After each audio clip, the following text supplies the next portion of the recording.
expression that are equal to the force. Okay. So let's think about a simple problem like this. So I have two charges, two objects that are charged up, and they have different amounts of charges present on them. The object on the right has a single unit of charge. The object on the left has 5 units of charge. We want to try to draw the force vectors on each charge with a length that's proportional to the size of the force, right? Essentially draw something like the free body diagram on each one of these objects. So let's start by thinking about the forces that are acting on this singly charged object. What direction is the force going to point that's acting on this charge? To the left, to the right, up, down? Maybe you can type it in the chat if you have an idea. We'll open some polls up in the next couple problems. But for now, if you have an idea, go ahead and type it into the chat.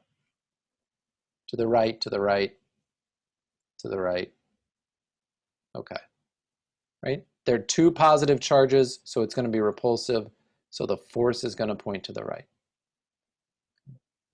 And I'm just going to draw it with a magnitude as I did on here. I'm just going to pick something that's indicating the size of that force. What does the force look like now on this 5 unit charged object? Well, again, it's a repulsive force between these two. So I know the force should go in this direction, to the left in this example. How is the size of that force going to compare to the force that's acting on charge 1? How's the size going to compare? Is it going to be the same, larger, smaller? Equal, similar, same, equal. Okay, that's right. It's going to be equal here. Right? This also has F, right? This is a set of interaction pairs. Right? Interaction force pairs.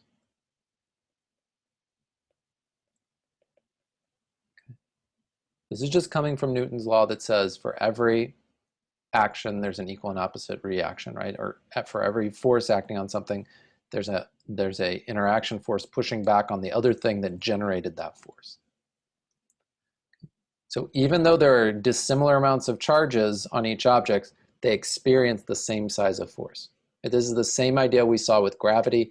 If I had a really light object and a really heavy object and I bring them near one another, there's a gravitational attraction, but each of them experiences the same magnitude of force as they pull each other together. Okay, so what about this one? I've got object charge 1 and charge 2, and they're near one another, and I've drawn the force that's acting on charge 2 already on the diagram. Which vector below shows the force that's going to be exerted on object 1 coming from that? Okay, so it's basically a similar thing to last time. Let me see that you can get it. So I'm going to launch a poll. What does the force look like that's acting on charge 1?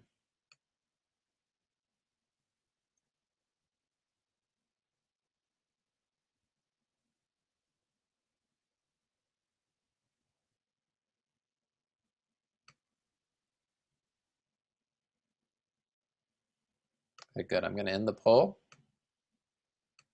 Okay.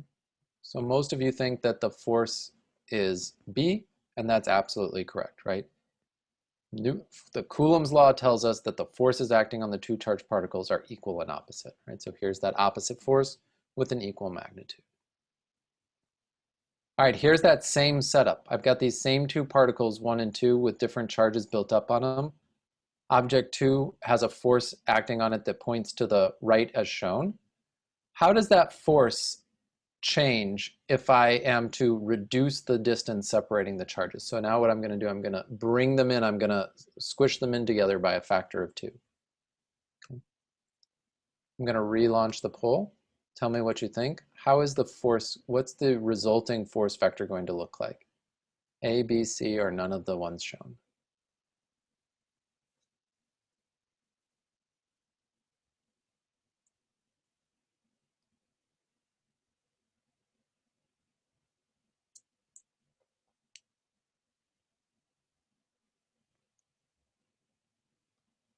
Okay, give you guys about 5 more seconds.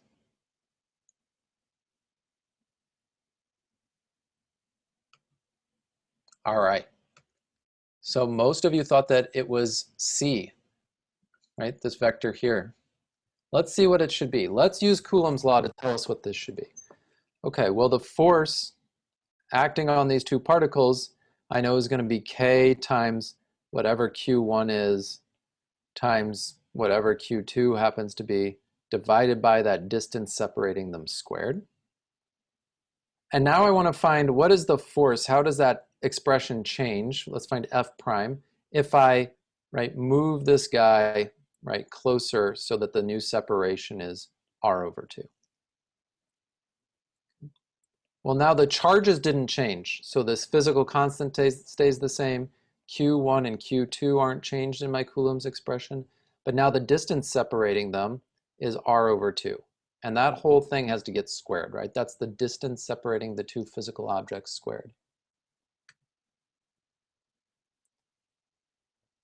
If I rearrange this right now, if I square that R over squared, I can rearrange this, and this becomes 4 times K Q1 Q2 over R squared.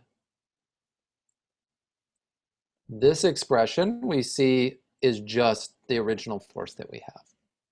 So this is just equal to 4 times F. So I push these objects together, right? I reduce their separation by a factor of 2. The size of the force went up by a factor of 4. Okay. So look, this looks like the original F. B looks just like the original F. It can't be A because I know that the force should grow in magnitude as I push the objects closer. But look here, C is like twice F. So that can't be the right answer. The correct answer is a vector that points to the right that's 4 times larger than the original vector. Okay. Let's go back to this one. What's going to happen if I reduce the distance by a factor of 4? What if I push the object 2 to R over 4? How much does the force increase by? Go ahead and type it into the chat. 16 times larger, right? It's got this square relating the distance in the denominator. If I were to push him, right, make R over a third, it would be 9 times larger, right? Right? There's the square in the denominator of Coulomb's law. All right, let's start thinking about then what happens if I have multiple charges acting on one another. Okay. Well, how am I going to understand the force acting on some particle coming from multiple different charges that are nearby? Well, I'm just going to use a series of Coulomb's law, right? So for any point, so if I have object 1 and object 2 and object 3 here, I can find the force acting on, right, using Coulomb's law coming from any pair here. And the total force is just going to be the sum of all those individual forces, right? Some force I acting on some charge Q that I'm interested in understanding the forces, and I'm going to sum all those forces together. I just go around, and if I want to know the forces, say, acting on this guy, I just find all of the charges in space and I calculate a Coulomb's law for each one. And that's going to give me a force vector. And then I have to do the vector sum of all the forces coming from all those different charges to get the total force. So let's see if we can do this one. I've got positive charges in these 4 corners of this rectangle. Which is the direction of the total force acting on the charged particle in the lower left-hand corner of this setup?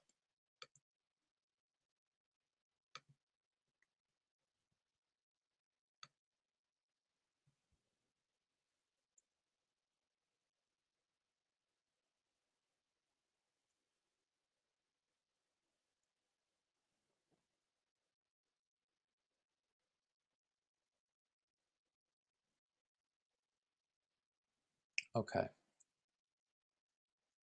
Good. I'm going to go ahead and end this. So unanimously, everybody picked B. Let's just convince ourselves of that. Let's draw it together here. So if I draw this line that connects, let me get a different pin color here real quick.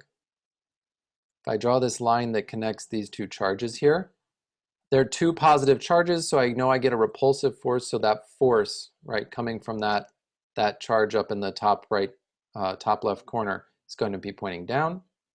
The force acting on this particle coming from charge 3 should have the same magnitude but point to the left, or maybe it looks like the distance is slightly smaller, so maybe the force is a little bit longer. And again, I can find the line that connects these, and I know this guy's force is going to point away. And then I just have to do the vector sum, right? I've got these three individual forces coming from Coulomb's law. I'm going to align them all tip to tail. And when I do that, I get a net force vector that points down and to the left, like I see for B.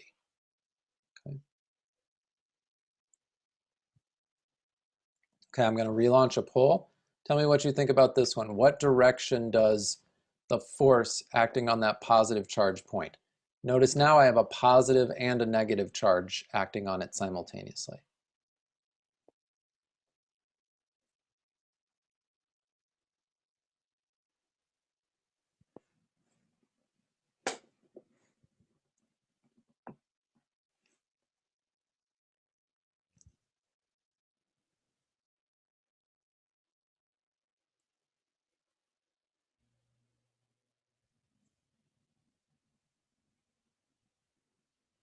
All right, I'm going to give you guys about 10 more seconds.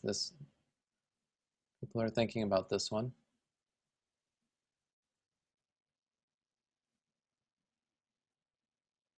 Okay, if you haven't put in a guess or put in an answer, put in what you have for your intuition now. There's no penalty for giving it a try. Let's go ahead and end the poll.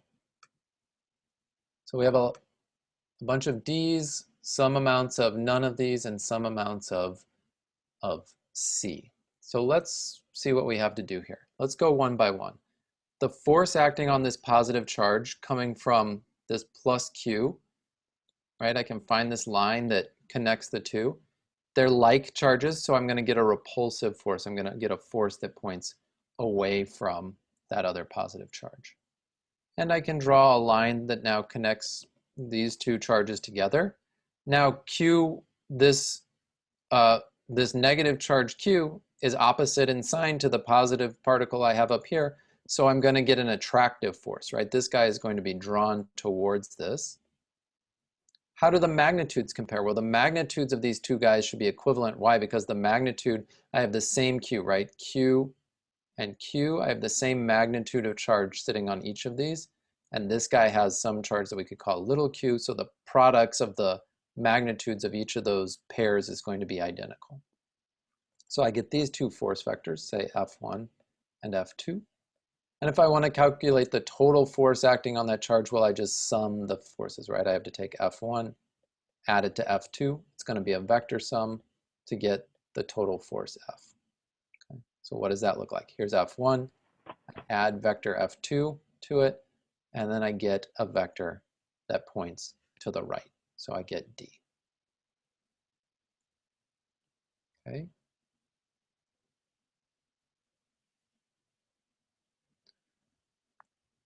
Let's try a problem where we have to be a little bit more quantitative, and we're going to bring in an additional type of force to act in this problem here. So here's the setup. I have a small plastic bead that I've charged up to minus 10 nanocoulombs, and I'm going to hold it a centimeter above a second bead, glass bead, that's resting on a table.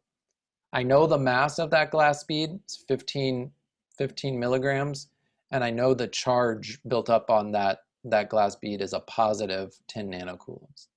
Here's the question. The question is, will the glass bead leap up off of the table?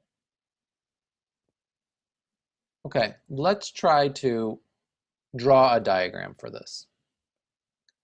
So here's the ground, and I have my glass bead sitting on the ground.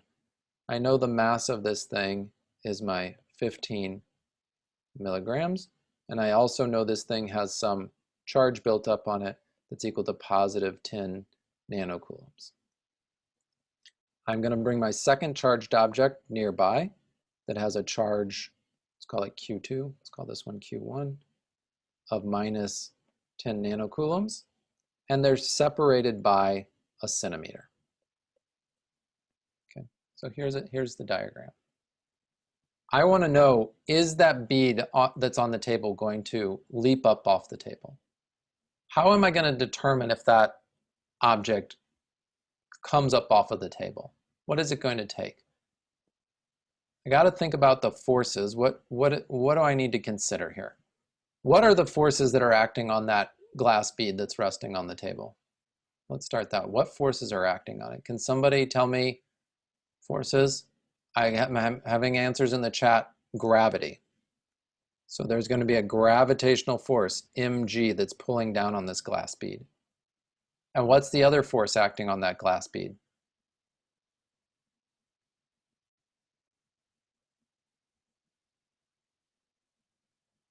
Yeah, there's a normal force as it's resting on the table.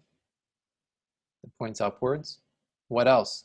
I have two charged particles, so there's also going to be this Coulomb force. I'll call that Fe, the electrical force.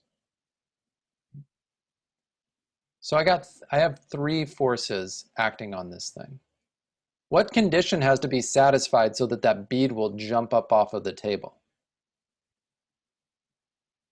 How does the electrical force need to compare to the gravitational force if I want to get the bead to leap off? Yeah, I have some people telling me the Coulomb force, Fe, has to be greater than Fg, right? If this is satisfied, then that normal force will equal to 0 because the table won't have to provide any additional force to keep the object at rest, right? And if Fe is greater than Fg, then the total force acting on the bead will point upwards. That means we know that means it'll experience an upwards acceleration, so it'll gain a velocity that points upwards. So let's see if that's the case. We can calculate Fe for this bead. We know it's just k times the product of the charges divided by the separation squared. 9 times 10 to the 9th meters squared per coulomb squared newtons. And then I have to multiply the charges in the top, just the magnitudes, right? So I have 10 times 10 to the minus 9 coulombs, that's a nanocoulomb, times 10 times 10 to the minus 9 coulombs, divided by the distance squared. The distance squared I have 1 centimeter, 1 times 10 to the minus 2 meters, all of that squared, right? So I could calculate, right? I could plug all those values into my calculator and I could get an expression for, or I could evaluate what this electrical force magnitude has to be. How does that compare to the gravitational force? Well, we know the gravitational force will just be m times g. What's m? M is like 15 times 10 to the minus 6 kilograms times our 9.8 meters per square second, right? Our gravitational acceleration constant to get the force acting on that bead. And then I just compare these two. So if I calculate that, you'll find that the electrical force is like 9 times 10 to the minus 3 newtons, while the gravitational force is like 1.5 times 10 to the minus 4. The electrical force is like 60 times larger than the gravitational force in this example. So it's much stronger, so that bead is going to jump up off of the table. All right. Any questions on that? Pause for a second to check the chat. Okay, I don't see any.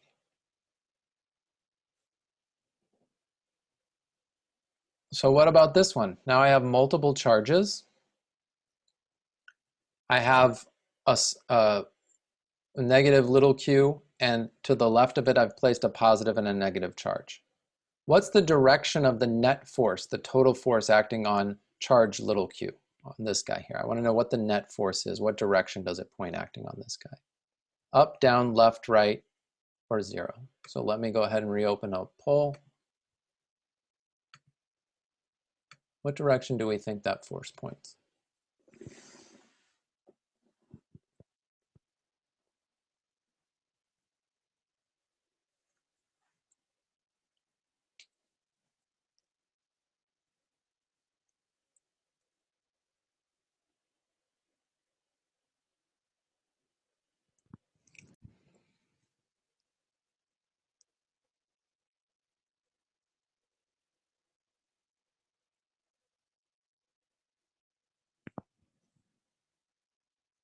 Okay, I'm going to end the poll. We have most people selecting D, that it points to the right, but some saying 0, a good fraction of you saying 0. Let's see what we get here. Well, I can calculate, let's say these guys are separated by some distance that we're going to call D, and these guys are going to be separated by some distance that we'll call, say, D prime. Which one has the larger distance? Well, the positive charge is further away from our negative charge that we're interested in understanding the forces acting on, right? We see that D prime is greater than D. So let's see, what is the force coming from those two negative charges acting on one another? Well, those are like charges, so they should be repulsive, so it should point in this direction. And it's going to have a magnitude that's going to be like K, big Q times little q divided by D squared. What's the force look like between the positive and the negative charge that I'm evaluating? Well, it's going to point in this direction, but how does the magnitude compare? It's going to be K, big Q times little q divided by D prime squared now.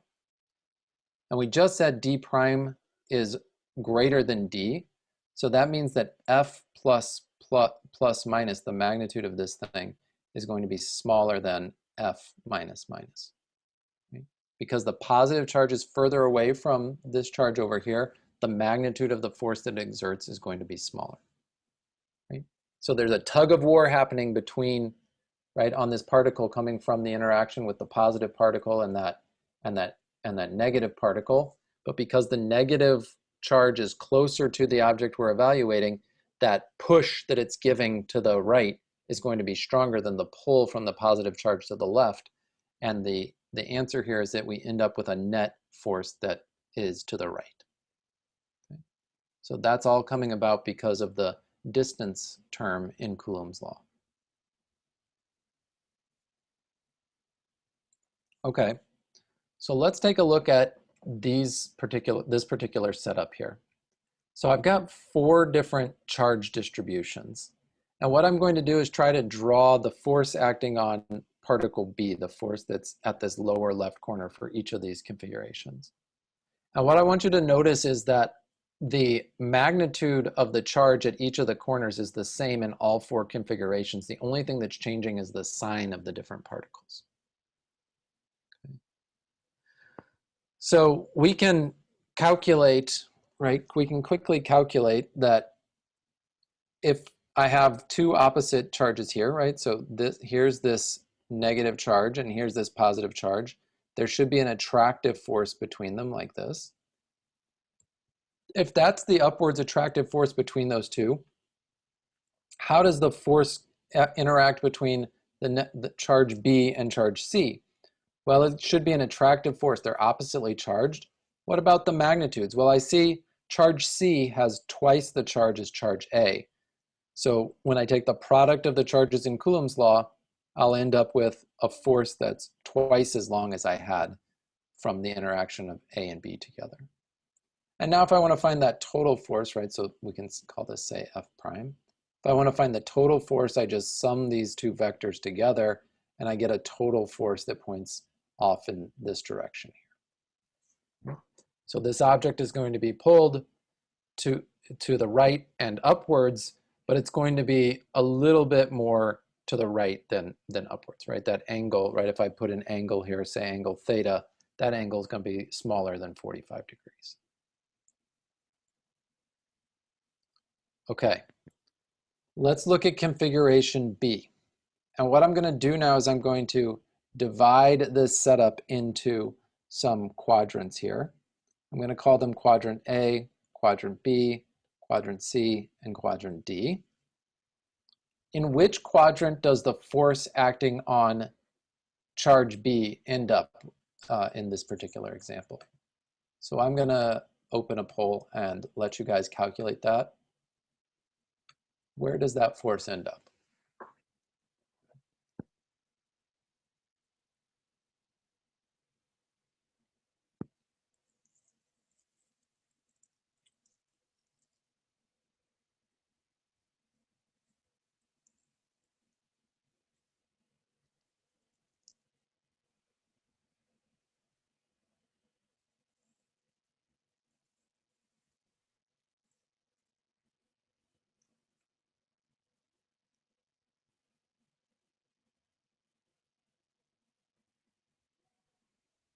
Okay, I'm going to end the poll. All right, most of you said it ends up in quadrant C, and that's correct, right? All that I changed between configuration A and B is I switched the charge on B, right? So where I had a negative charge, I have a positive charge now. So that means all of those attractive forces that I drew in the previous example are now going to be repulsive. I'm going to have a downwards repulsive force, and then I'm going to have a repulsive force to the left that's going to be twice as large in magnitude because I have twice the charge here. And I'm going to end up with a total force that points sort of down and to the left in quadrant, over here in quadrant C. Okay, what about configuration C? Now I've got negative charge at position B and negative charge at position C, but positive charge at position A.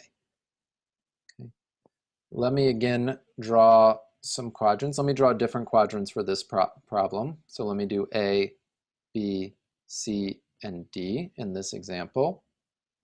Which quadrant does the force acting on particle B end up in this example? Where does it end up?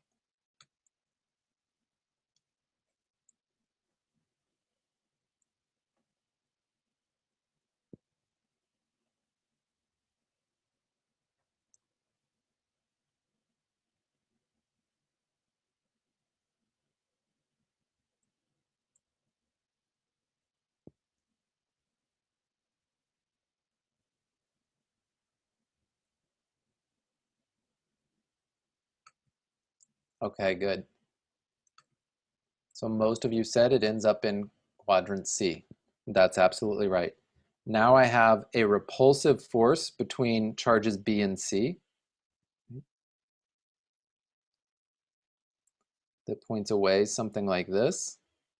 And I have an attractive force because I have opposite charges between A and B. The magnitude of that is a little bit smaller than is half as much as the force between B and C. And so I end up with a net force, right? A total force that points in this direction up here in quadrant C. Okay. One more to look at here, configuration D. Now I have a negative charge at A, I have a positive charge at B, and I have a negative charge at C. Let's look back at the previous problem. So we had this force was the total force acting on that guy. Let's call that FB. FB. I had this total force that I saw in A. Let's call that FA. And I had this force acting over here. Let's call that FC. The force acting on this guy is the same as one of the previous forces we saw. Okay. So does this guy, is the force acting on this one the same as FB, FC, or FA? A, B, or C? So let me open up a poll. Which is the correct force acting on that particle?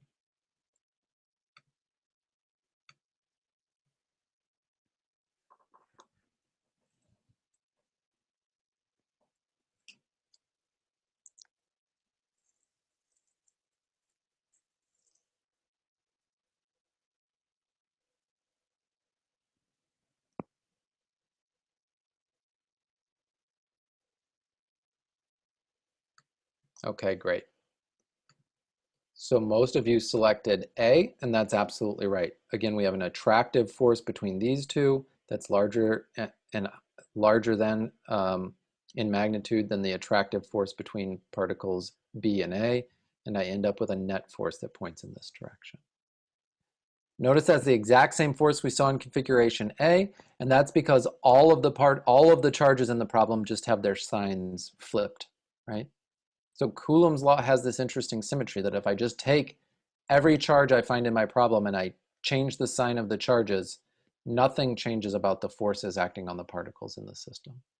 That's a pretty interesting result. There's some charge symmetry in Coulomb's law, right? That's an interesting thing to observe. Okay. I have one last problem that I brought to look at today, and this is an example from your textbook. it's trying to give us a practical example of why Coulomb's law can be interesting.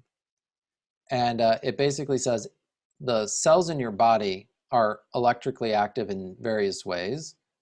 And the nerve propagation occurs when large electric fields in a cell membrane of neurons cause ions to move through the cell walls. It says the field strength in a typical cell membrane is 1 times 10 to the 7th nanocoulombs. What's the magnitude of the electric force on a single charged calcium ion? Well, this is a different way of phrasing the problem, right? They're talking about this idea of a field. And right, basically what we're saying here is that this problem sounds a little different than what we had just looked at. It says, I don't have charges interacting with other charges. I have a charge interacting with this thing that's called the field. And this is going to be what we're going to talk about in some detail starting tomorrow.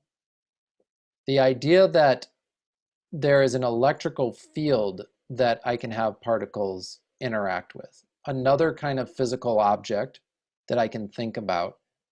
And we're going to get into those definitions further tomorrow. What we're going to see is that the electrical field is just related to the electrical charge acting on some point particle, or the electrical force acting on some point particle, divided by the magnitude of that point charge.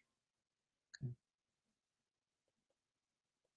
So if I want to know a force acting on some object, all I have to do is know the charge that I'm placing in an electrical field, and I can get that force. Where does this electrical field come from? Well, we're going to talk more about that tomorrow and in the next chapter when we really go into electrical field.